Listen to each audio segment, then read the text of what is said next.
J'ai toujours aimé les titres insolites, dont le sens ne se dévoile pas immédiatement, mais qui sont quand même intrigants, qui sont littéraires et poétiques aussi. Dans le cas de ce titre-là, j'ai travaillé avec la technique de l'allitération. Donc, on trouve dans ce titre 4P, 3D, 2S et 1L dans les pas d'une poupée suspendue. Ce sont également des consonnes qui ont une certaine sonorité. Alors, ce que j'ai voulu faire, c'est plutôt établir une atmosphère au lieu d'avoir un titre qui annonçait un programme narratif hyper précis. Pour moi, les titres viennent toujours comme des images avec la forme des mots. C'est vraiment comme une sorte de visualisation qu'on peut se faire tant sur le plan du regard que sur le plan intellectuel. Avec ce titre-là, j'ai donc voulu soulever un certain mystère qui correspond à celui qu'on trouve dans le roman. C'est un roman au titre symbolique dont le sens se dévoile quand même au fil de la lecture. C'est une technique que j'ai utilisée dans certains autres titres. Et l'idée de Dans les pas, c'est également l'idée d'une filiation, puisque le roman fait état de la relation entre un personnage qui s'appelle Robert Vallet et son oncle Hervé, qui est donc son aîné de quelques années de plus que lui.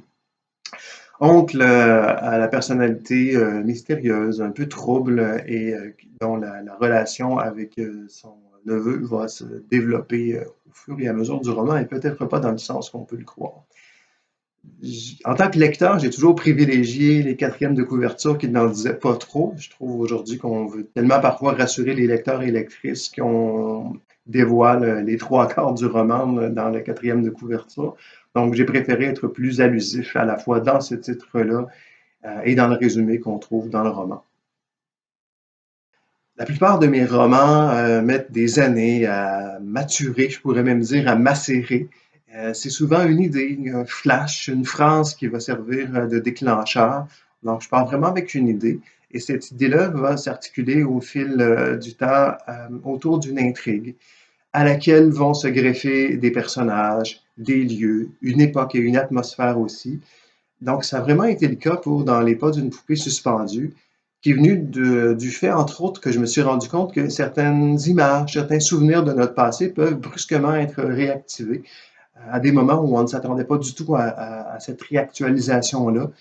Et ça va souvent être des mouvements, des moments de notre enfance qui sont entre autres liés à ma famille. Ça a été basé entre autres sur une personne de ma famille que j'ai connue qui collectionnait des objets insolites et pour l'enfant que j'étais, quand j'avais 7, 8 ou 9 ans, ça pouvait être un lieu assez fascinant à découvrir que l'endroit où cette personne-là habitait.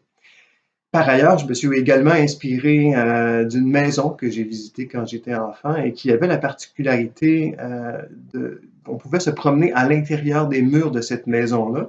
Donc, quand on se rendait à l'étage, une des chambres donnait sur un passage qui permettait carrément de se promener à l'intérieur de la maison, avec ceci de particulier que, bien sûr, comme c'était à l'intérieur, le passage était totalement sombre.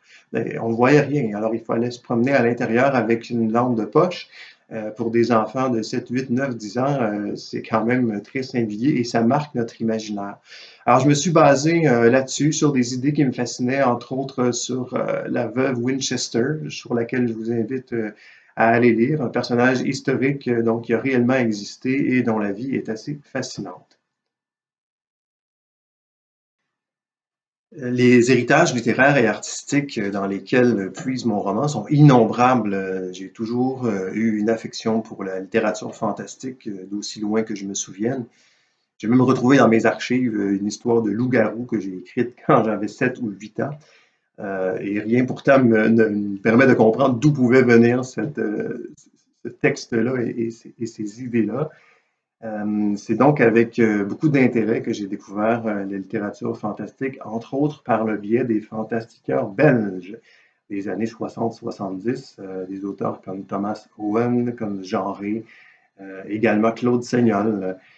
Ce sont donc des auteurs qui ont habité l'imaginaire de l'adolescent que j'étais. Par la suite, mes lectures se sont bien évidemment agrandies à un corpus plus vaste, hein, entre autres dans le contexte de mes études à l'université.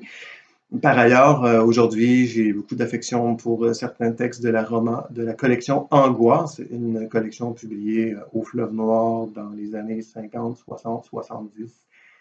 J'aime également les auteurs qui nous sortent de l'ordinaire. C'était même d'ailleurs le slogan d'un éditeur français des années 60, Éric Losfeld, l'éditeur qui sort de l'ordinaire en claquant la porte.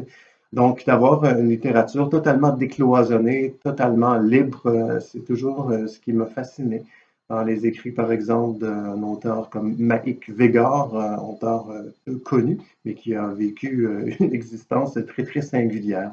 Au Québec, parmi les auteurs que j'affectionne, on peut notamment mentionner Claude Bolduc, lui aussi d'ailleurs un fort héritage de la littérature belge des années 70, mais également Ariane Gélina.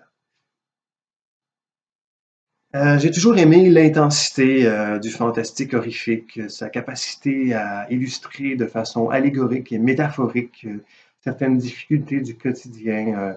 Ça permet de réfléchir à nos problèmes d'une façon différente, mais également à réfléchir sur des sujets qu'on a tendance à éluder parce qu'on les trouve dérangeants.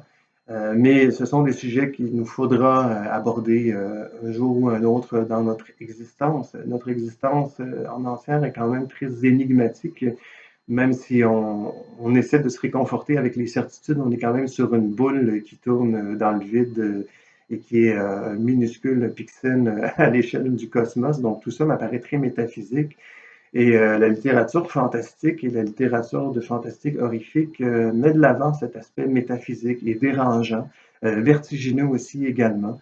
Donc, en tant que lecteur, c'est toujours quelque chose qui a exercé une certaine catharsis pour moi. Également, en tant qu'auteur, bien qu'on ne puisse pas dire que la rédaction d'un roman fantastique soit uniquement une catharsis, hein, c'est quand même, quand on travaille sur 250, 260, 300 pages, ça demande une discipline, donc ce n'est pas seulement qu'une catharsis aussi. J'aime le côté allégorique du genre, en tout cas, qui nous permet d'aborder certains questionnements. J'aime aussi la remise en question, son insolence aussi. Je pense que c'était Daniel Rich, hein, un directeur de collection, qui disait que c'était le dernier bastion de l'insolence.